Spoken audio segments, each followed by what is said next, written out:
लोकसभा चुनाव को लेकर के सरगर्मियां तेज हो चुकी है। सभी पार्टियां चुनाव प्रचार में जुटी हुई है। वहीं कांग्रेस ने भी चुनाव में पूरी ताकत झोंक दी है। इसी मुद्दे पर न्यूज इंडिया के संवाददाता प्रशांत शर्मा ने कांग्रेस के राष्ट्रीय महासचिव जितेंद्र सिंह से खास बातचीत की है। सुनिए क्या कुछ कहा है जितेंद्र सिंह ने।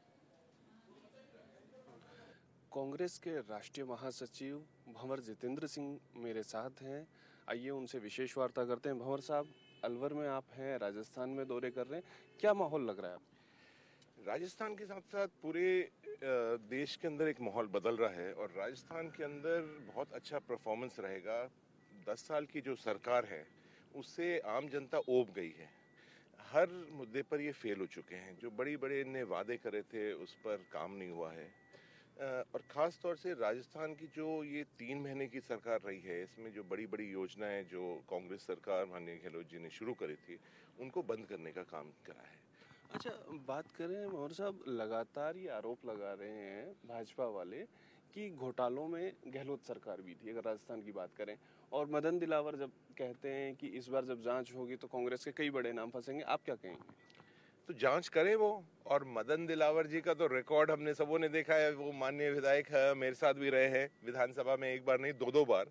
तो जो मदन दिलावर जी कहते हैं वो कोई सीरियस बात नहीं कहते। वो सिर्फ हल्ला करने के लिए, अखबार में छपने के लिए बात कहते हैं। और हम कह रहे हैं ना कि अगर कोई घोटाले की बात है तो आप जांच करिए। बातें बातें करते रहते हैं ये। खुद की घोटाला जो सबसे बड़ा एसबीआई का स्कैम हुआ है इस देश में नहीं लेकिन दुनिया के अंदर हुआ है।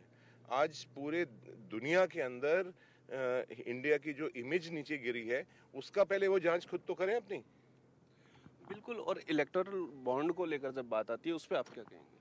ये इलेक्टोरल बॉन्ड जो हुआ है ये देश के इतिहास में पहला ऐसा देखा गया है कि जो कंपनियों का 500 करोड़ का टर्नओवर और उसकी हैसियत नहीं थी वो हजार हजार 2-2 हजार करोड़ रुपए दे रहे हैं। तो ये कैसे हो सकता है? ये जो काला धन इन जो कमा रहे हैं, कमीशन बाजी हो रही है, माफिया जो चल रहा है इनका, उसका पैसा इन कंपनियों में डाला जा रहा है, शेल कंपनियों के अंदर। और वो एक तरह से काले धन को सफेद धन बनाकर ये पार्टियां ले रही हैं। अच्छा, बात करें हिमंता विश्व शर्मा की, क्योंकि आप असम के प्रभारी रहे और वो भी कांग्रेस में रहे, उनके बारे में क्या कहेंगे? वो लगातार राहुल गांधी पे आक्रामक बयान देते रहते। देखिए, हिमंता बिस्वा शर्मा वो देश के सबसे भ्रष्ट मुख्यमंत्री है। अब मैं आपको उनकी कहानियां सुनाऊं तो आप सब, आपके दर्शक भी हैरान रह जाएंगे। वहाँ एक स्पेशल टैक्स लगता है, HBS टैक्स। तो आप वहाँ एक पेन भी खरीदते हैं असम के अंदर तो उसके ऊपर HBS टैक्स, GST के साथ साथ SBS टैक्स भी लगता है। वहाँ चाहे सुपारी माफिया हो, चाहे कोयला का माफिया हो, और आजकल तो उन्होंने एक नया काम कर दिया है, हेलीकॉप्टर से दिन भर घूमते रहते हैं और जमीनों का सौदा करते रहते हैं। आज हजारों बीघा जमीन, और खास तौर से ऐसे 6 शेड्यूल का जो ट्राइबल इलाका है वहाँ कोई खरीद नहीं सकता, वो लोकल लोग ही खरीद सकते हैं। वहाँ तक की भी इन्हें जमीनें खरीद ली हैं।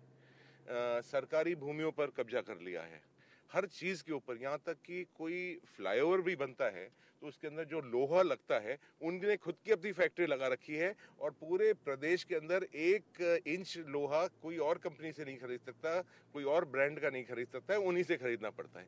तो वहां तो एक तरह से माफिया राज चला हुआ है, भू माफिया के रूप में वो काम कर रहे हैं। ऐसा मैंने मेरे राजनीतिक जीवन में और कश्मीर से कन्याकुमारी ऐसी सरकार मैंने नहीं देखी है। अच्छा भंवर साहब, बात करें मध्य प्रदेश की, वहाँ के भी आप इंचार्ज हैं, वहाँ क्या हालात देखते हैं कि लोकसभा चुनाव में क्या परफॉर्मेंस रहेगी? मध्य प्रदेश में बहुत अच्छी परफॉर्मेंस रहने वाली है। और यहाँ मैं ये भी कहना चाहूँगा कि मध्य प्रदेश जो पिछली सरकार थी, शिवराज चौहान जी की सरकार थी, उन्होंने बड़े बड़े वादे करे।